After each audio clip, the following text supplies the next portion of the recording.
बाबा रामदेव, ये एक ऐसा नाम है जो मुझे नहीं लगता कि मुझे आप लोगों को इंट्रोड्यूस करने की ज़रूरत है, मुझे आप लोगों को बताने की ज़रूरत है कि बाबा रामदेव करते क्या हैं। और ये नाम कोई आपने आज कल में नहीं सुना, आपने भी बहुत पहले से ये नाम सुन रखा है। और अगर आप थोड़ा सा रुकें और ये बात को सोचें कि भारत जैसी हेट्रोजेनस सोसाइटी, जहाँ पर डिफरेंट रिलीजन्स हैं, डिफरेंट कल्चर्स हैं, डिफरेंट लैंग्वेजेस हैं, डिफरेंट लोगों के डिफरेंट टेस्ट हैं, एंड इतनी वेरिएशंस और हेट्रोजेनिटी होने के बाद भी एक व्यक्ति जो बॉलीवुड में नहीं है, जो क्रिकेट नहीं खेलता, जो एटलीस्ट अभी तक मेन स्ट्रीम पॉलिटिक्स में नहीं है, वो पिछले 15-20 साल से रेलेवेंट है, तो ये अपने आप में एक यूनिक फिनोमिना है। और बाबा रामदेव की फेम के बारे में डिस्कशन मैं इसलिए कर रहा हूँ क्योंकि जब ऐसे लोगों के मैटर कोर्ट्स तक पहुँचते हैं ना, तो आपको ये बात ध्यान रखने की ज़रूरत है, जो कोर्ट में जजेस बैठे हैं वो भी इसी समाज का पार्ट है, तो उन लोगों के भी कुछ धारणाएं होती हैं, कुछ एजम्पशंस होती हैं, क्योंकि उन्होंने भी इन लोगों को देखा होता है पहले से। एंड ऑब्वियसली इस केस में भी कोई एक्सेप्शन नहीं थी। जजेस जो थे वो बाबा रामदेव को जानते थे, वो क्या काम करते हैं उन्हें पता था, और ये रेफरेंसेस कोर्ट में हुई हैं जिसको हम आगे टच करेंगे जब मैं वीडियो को आगे बढ़ाऊंगा।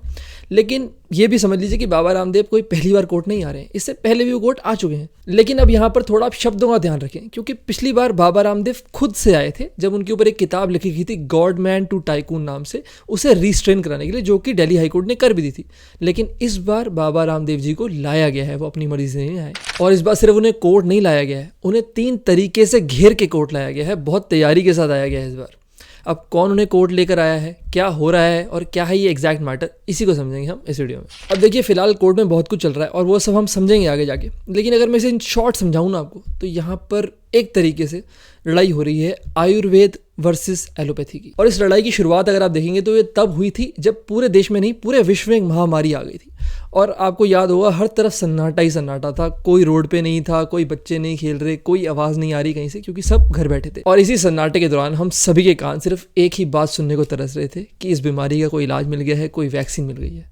और ये आवाज़ आई भी, लेकिन इस बार जो ये आवाज़ थी, इस समय जो आई थी, वो किसी बाहर के देश से नहीं आई थी, वो भारत से आई थी। और वो आवाज़ थी बाबा रामदेव की, क्योंकि उनका कहना ये था कि उन्होंने एक दवाई ईजाद की है जिसका नाम है कोरोनिल, और वो कोविड को ठीक कर देगी। और बस इसी वक्त से यहाँ पर जो ये एलोपैथी वर्सेस आयुर्वेद की लड़ाई थी ना, इसका बीज बो दिया गया था। लेकिन क्योंकि अभी भी पैंडेमिक चल रहा था तो बातें बढ़ी नहीं, पर फिर आई वैक्सीनेशन, जो अब ऑब्वियसली मेडिकल डॉक्टर्स ने निकाली थी। और बाबा रामदेव जो हैं वो काफ़ी आयुर्वेद फेवर में बोलते हैं, ये बात तो ठीक है, लेकिन वो एलोपैथी के अगेंस्ट भी बहुत बोलते हैं, और इसी से यहाँ पर प्रॉब्लम बढ़नी शुरू होती है। एंड बाबा रामदेव जो थे वो वैक्सीनेशन से भी बहुत ज़्यादा खुश नज़र नहीं आ रहे थे। उनसे बताया जाता है कि मीडिया रिपोर्ट्स में एक बार उनसे कुछ क्वेश्चन पूछा गया, जिसका जवाब उन्होंने ऐसे दिया कि अगर जो बाइडेन, जिसने बूस्टर डोज तक लगवा ली है, मैं यूएस के प्रेसिडेंट की बात कर रहा हूँ, वो उनके बारे में बोल रहे थे कि उन्होंने बूस्टर डोज तक लगवा ली है, उसके बाद भी उन्हें कोविड हो गया, तो क्या फ़ायदा है और क्या इस पर्टिकुलर मेडिसिन की एफिकेसी है, या क्या इस वैक्सीन की एफिकेसी है। एंड जब तक बाबा रामदेव बोल रहे थे तब तक सब चुप थे। लेकिन एक पॉइंट ऐसा आ गया जब डॉक्टर्स को रियलाइज़ हुआ कि भाई अब हो रहा है ज़्यादा, और अब हमें भी थोड़ा सा काउंटर अटैक करना होगा। और मैंने आपको वीडियो के स्टार्टिंग में बताया था कि डॉक्टर्स ने बाबा रामदेव को एक तरफ से नहीं, 3 तरीके से घेरा हुआ है।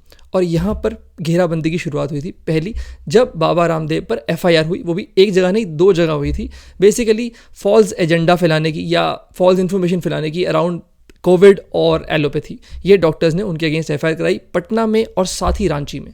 और जब ये पहला अटैक बाबा रामदेव पर लॉन्च हुआ, यानी कि मेरा मतलब है कि एफआईआर जब हुई, तो बाबा रामदेव इसे काउंटर करने के लिए सुप्रीम कोर्ट पहुंचे और उन्होंने चाहा कि ये जो एफआईआर हैं इन पर स्टे हो जाए।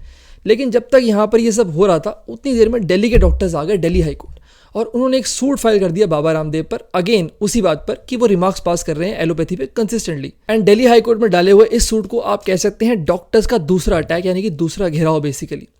और आपको यहाँ पर ये बात भी समझनी होगी कि ये वही दिल्ली हाई कोर्ट है जहाँ कुछ साल पहले बाबा रामदेव खुद आए थे, जब उनके अगेंस्ट एक बुक पब्लिश हो रही थी, तो उसकी पब्लिशिंग को रुकवाने के लिए।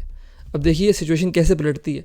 एक तरफ आप प्लेंटिव बन के आते हैं या अपेलेंट बन के आते हैं, और कुछ सालों बाद आप वहीं पर आ जाते हैं एज रिस्पोंडेंट। एंड इसके बाद भी चीज़ें रुकी नहीं, यहाँ से बातें बढ़नी शुरू हुई। लेकिन 1 मिनट का पॉज लेंगे और मैं आपको ये बोलना चाहता हूँ कि ये जो मैं वीडियो बना रहा हूँ, जहाँ मैं वर्ड्स यूज़ कर रहा हूँ अटैक, घेराबंदी, ये बेसिकली मैं इंटरेस्ट बनाने के लिए कर रहा हूँ मेरे व्यूअर्स के लिए। पर इसका मतलब ये नहीं है कि मैं मेडिकल कम्युनिटी के अगेंस्ट ये वीडियो बना रहा हूँ, या मैं बिलीव करता हूँ कि एलोपैथी किसी भी तरीके से आयुर्वेद से इन्फीरियर है, एट्सेट्रा एट्सेट्रा। और मैं इवन अपने व्यूअर्स से भी इस बात की रिक्वेस्ट करूँगा कि आप भी दोनों सिस्टम्स को यूज़ कीजिए, अपने फेवर में देखिए आपको कौन सा ट्रीट कर सकता है बेटर। लेकिन किसी सिस्टम को गाली निकालने से पहले 10 बार सोचिए, और इतना अनग्रेटफुल ना होए, ना डॉक्टर्स के लिए कुछ बोले, ना किसी आयुर्वेद के प्रैक्टिशनर के लिए कुछ बोले।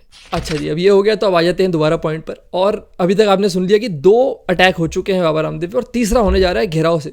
और यहाँ पर आप ये बात इंटरेस्टिंगली नोट कीजिए कि ये चल रहा है साल 2021, जबकि ये 2 इंसिडेंट्स हो चुके हैं। और इस इंसिडेंट की आप सीक्वेंस देखिए, पहले होती है FIR। अब FIR जो होती है ना, जो ट्रायल चलता है वो ट्रायल कोर्ट्स में चलता है, सेशंस कोर्ट में, depending on the case, sessions court हो गया या मैजिस्ट्रेट कोर्ट हो गया, डिपेंड करता है कौन से सेक्शन लगे थे। उसके बाद डॉक्टर्स फाइल करते हैं हाई कोर्ट में सूट, यानी कि ट्रायल कोर्ट खत्म, हाई कोर्ट खत्म, अब बचा क्या? बचा ना सुप्रीम कोर्ट। तो तीसरा अटैक अब यहीं होगा, और ये 2021 में नहीं, अब ये होगा 2022 में। लेकिन अब यहाँ पर ये समझो कि एक FIR कर देना और मैटर को ट्रायल कोर्ट में ले जाना, ये तो समझ आता है। हाई कोर्ट में सूट डाल देना, ये भी कुछ हद तक समझ आता है। लेकिन सुप्रीम कोर्ट जाने के लिए रास्ता थोड़ा सा ट्रिकी होता है, क्योंकि सुप्रीम कोर्ट हर बात नहीं सुनता है। और सुप्रीम कोर्ट जाने के लिए आपको जाना होता है article 32 of the Indian constitution के तहत, जहाँ बेसिकली आपको दिखाना ये है कि आपका हुआ है फंडामेंटल राइट वायलेट। बट अब यहाँ पे ये देखिए कि जो फंडामेंटल राइट्स होते हैं ना, जिन्हें हम मौलिक अधिकार कहते हैं, ये कुछ ऐसे राइट्स होते हैं जो कॉन्स्टिट्यूशन ने आपको गारंटी किए होते हैं। लेकिन ये जो राइट्स होते हैं ना, ये बेसिकली होते हैं राइट्स अगेंस्ट द स्टेट, यानी कि सरकार के अगेंस्ट के राइट्स हैं। और जब आप कहते हैं कि आपका फंडामेंटल राइट वायलेट हो रहा है, तो इसी जनरली अंडरस्टैंडिंग ये की जाती है सरकार ये कर रही है, प्राइवेट एंटिटीज़ ये कर रही हैं, ऐसा जनरली काफ़ी समय तक नहीं माना जाता था। और आज भी ब्रॉडली व्यू यही है कि ये सरकार के अगेंस्ट राइट्स है। और इसीलिए जब आप एक रिट पिटिशन डालते हैं, चाहे वो आर्टिकल 32 के तहत डालें आप सुप्रीम कोर्ट में, आपको ये दिखाना होता है कि जो आपका फंडामेंटल राइट है वो सरकार ने वायलेट किया है। लेकिन यहाँ पर अगर आप देखेंगे तो बात हो रही है पतंजलि की, बाबा रामदेव की, जो कि प्राइवेट एंटिटीज़ हैं। अब प्राइवेट एंटिटीज़ के अगेंस्ट रिट डालना थोड़ा सा ट्रिकी एरिया हो जाता है, और मोस्टली लॉयर्स यही प्रेफर करेंगे कि सरकार को इसमें डाला जाए।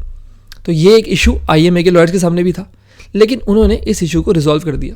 अब कैसे किया आगे समझाऊंगा। अच्छा जी, अब आपने इतना समझ लिया, तो अब आ जाते हैं 2022 के अगस्त में, जब होने वाला है तीसरा अटैक लॉन्च।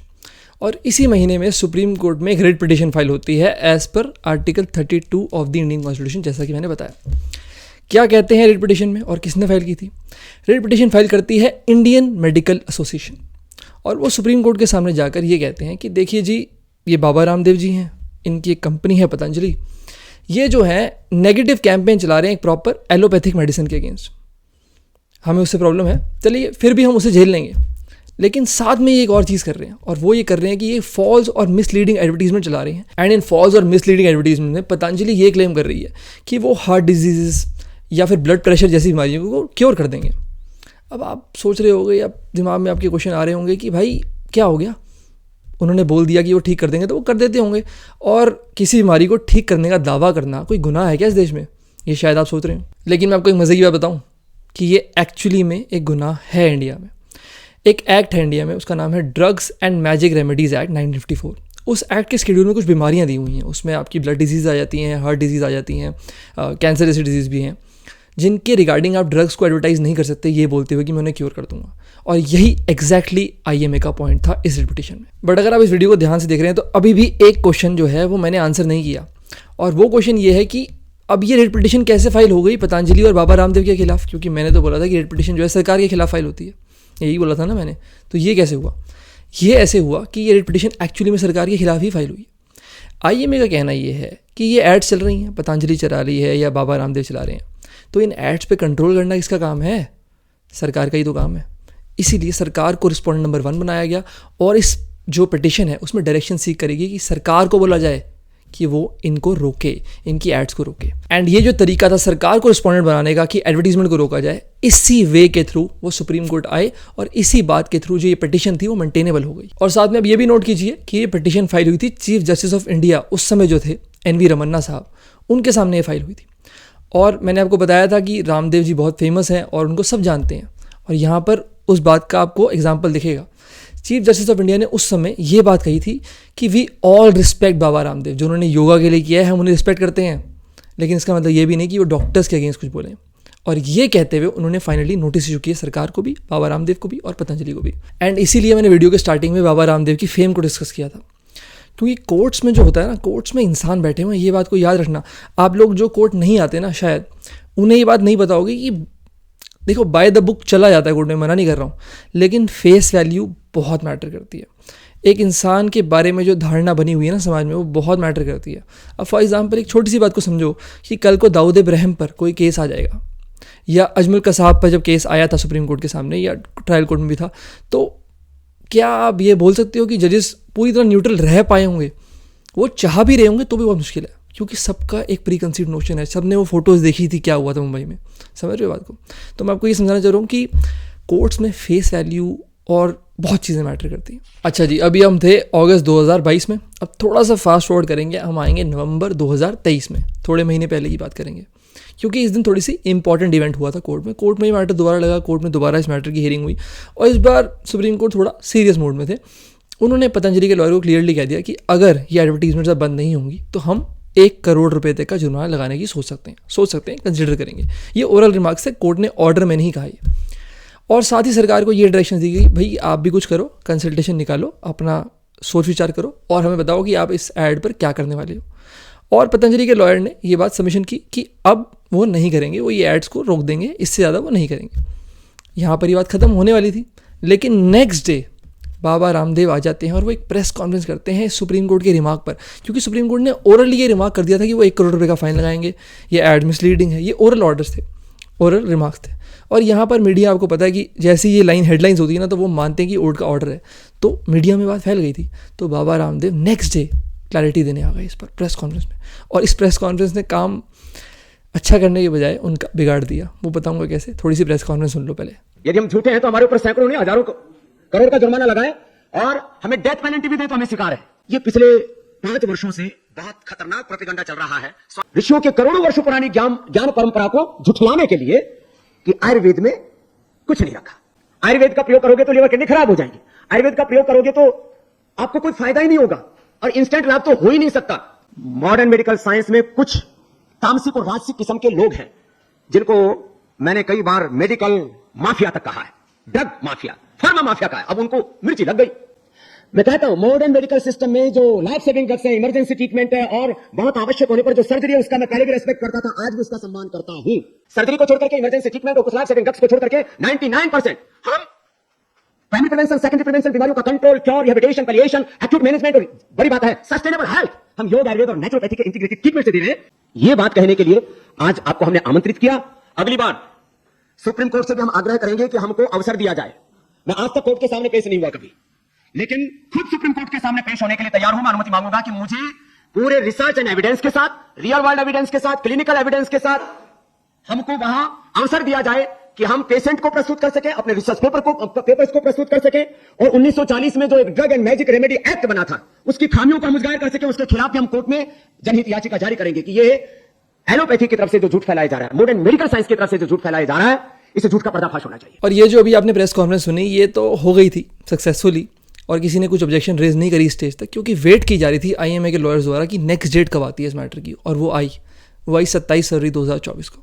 एंड इस दिन आईएमए के लॉयर्स पूरी तैयारी के साथ आए थे। उन्होंने ये भी देख लिया था कि जो एडवर्टीजमेंट्स हैं, जिसकी अंडरटेकिंग खुद दे चुकी है पतंजलि के लॉयर्स, वो भी अभी तक बंद नहीं की गई, और कोर्ट के ऑर्डर में ये बात रिकॉर्डेड थी कि वो बंद करने वाले हैं नवंबर के ऑर्डर में, लेकिन उन्होंने नहीं की। तो वो पूरी तैयारी के साथ आए थे, सारे डॉक्यूमेंट्स लेके आए थे, उन्होंने कोर्ट के सामने डॉक्यूमेंट्स रखे। एंड कोर्ट में होता यह है कि बाकी सब कुछ हद तक जायज़ होता है, लेकिन कोर्ट के ऑर्डर में जो बात हुई है और कोर्ट ने जो कहा है, अगर वो आपने नहीं माना तो कोर्ट फिर ज़्यादा हेजिटेट नहीं करते, वो कंटेम्प्ट ऑफ कोर्ट के नोटिस इशू कर देते हैं, जो कि यहाँ पर उन्होंने कर दिया है बाबा रामदेव को और साथ ही पतंजलि के एमडी को भी। और कंटेम्प्ट ऑफ कोर्ट में कोर्ट के पास बहुत सारी पावर्स होती हैं, उनकी जुरिसडिक्शन जो है काफ़ी बढ़ के आ जाती है। एंड यहाँ पर ये भी नोट कर लीजिए कि कोर्ट ने सिर्फ कंटेम्प्ट ऑफ कोर्ट के नोटिस इशू नहीं किए हैं, उन्होंने जितने भी पतंजलि के मेडिसिनल प्रोडक्ट्स थे उनकी एडवर्टीजमेंट पे टेम्पररी बैन लगा दिया है। और क्योंकि नोटिस इशू हो चुके हैं तो 2 हफ्ते का टाइम दिया गया है उन्हें रिप्लाई करने के लिए, पतंजलि के बाबा रामदेव और पतंजलि एज अ कंपनी को भी। अब देखते हैं क्या होता है, और 2 हफ्ते बाद हो सकेगा तो एक और लॉन्ग फॉर्म वीडियो लेकर आएंगे, इस मैटर को और डिटेल में समझेंगे, कंटेम्प्ट ऑफ कोर्ट क्या होता है, क्या सिचुएशन अब कोर्ट में बन रही है, आगे क्या हो सकता है, ये सब समझेंगे। और अगर अभी तक आपने ये वीडियो देख ली है इतनी दूर आके, तो थैंक यू सो मच। आपको अच्छी लगी होगी तो मुझे बता दीजिए, नहीं अच्छी लगी होगी तो अब तो आपको पता है, कुछ कर नहीं सकते आप।